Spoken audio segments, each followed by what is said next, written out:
2 Kings chapter 25 verse 1. So on January 15th, during the 9th year of Zedekiah's reign, King Nebuchadnezzar of Babylon led his entire army against Jerusalem. They surrounded the city and built siege ramps against its walls. Verse 2. Jerusalem was kept under siege until the 11th year of King Zedekiah's reign. Verse 3. By July 18th, in the 11th year of Zedekiah's reign, the famine in the city had become very severe, and the last of the food was entirely gone. Verse 4.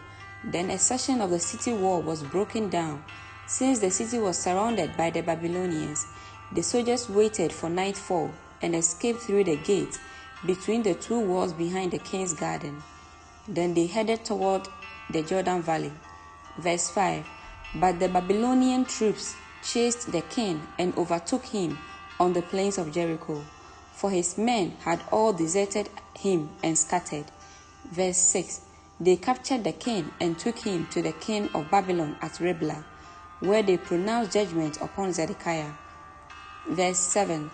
They made Zedekiah watch as they slaughtered his sons. Then they gouged out Zedekiah's eyes, bound him in bronze chains, and led him away to Babylon. Verse 8. On August 14th of that year, which was the 19th year of King Nebuchadnezzar's reign, Nebuzaradan, the captain of the guard and an official of the Babylonian king, arrived in Jerusalem. Verse 9. They burned down the temple of the Lord, the royal palace, and all the houses of Jerusalem. He destroyed all the important buildings in the city. Verse 10. Then he supervised the entire Babylonian army as they tore down the walls of Jerusalem on every side. Verse 11. Then Nebuzaradan, the captain of the guard, took as exiles the rest of the people who remained in the city, the defectors who had declared their allegiance to the king of Babylon, and the rest of the population. Verse 12. But the captain of the guard allowed some of the poorest people to stay behind to care for the vineyards and the field. Verse 13. The Babylonians broke up the bronze pillars in front of the Lord's temple, the bronze water carts, and the great bronze basins called the sea, and they carried all the bronze away to Babylon. Verse 14. They also took all the ash buckets, shovels, lamp snuffers, ladders, and all the other bronze articles used for making sacrifices at the temple. Verse 15. The captain of the guard also took the incense burners and basins, and all the other articles made of pure gold or silver. Verse 16. The weight of the bronze from the two pillars, the sea, and the water cart was too great to be measured. These things had been made for the Lord's temple in the days of Solomon. Verse 17. Each of the pillars was 27 feet tall. The bronze capital on top of each pillar was 71 by 2 feet high, and was decorated with a network of bronze pomegranates all the way around. Verse 18. Nebuzaradan, the captain of the guard, took with him as prisoners Seraiah the high priest, Zephaniah the priest of the second rank, and the 3 chief gatekeepers. Verse 19. And from among the people still hiding in the city, he took an officer who had been in charge of the Judean army, 5 of the king's personal advisers, the army commander's chief secretary, who was in charge of recruitment, and 60 other citizens. Verse 20.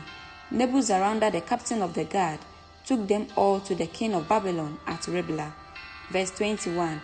And there at Riblah, in the land of Hamath, the king of Babylon had them all put to death. So the people of Judah were sent into exile from their land. Verse 22.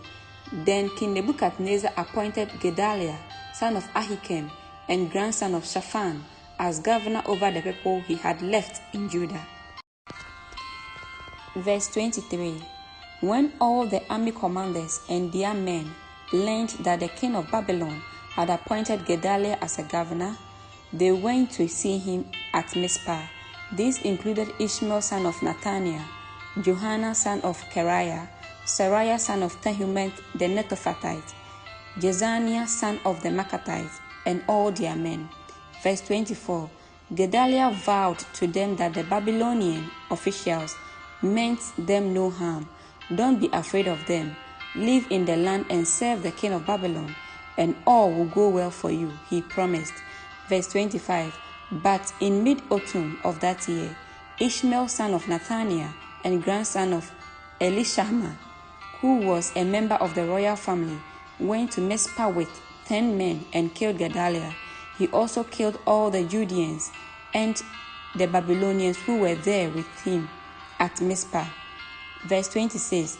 Then all the people of Judah, from the least to the greatest, as well as the army commanders, fled in panic to Egypt, for they were afraid of what the Babylonians would do to them.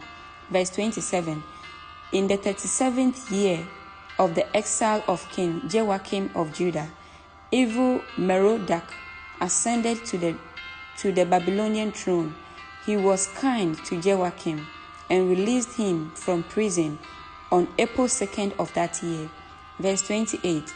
He spoke kindly to Jehoiakim and gave him a higher place than all the other exiled kings in Babylon. Verse 29. He supplied Jehoiakim with new clothes to replace his prison gaps and allowed him to dine in the king's presence for the rest of his life. Verse 30. So the king gave him a regular food allowance as long as he lived. Amen.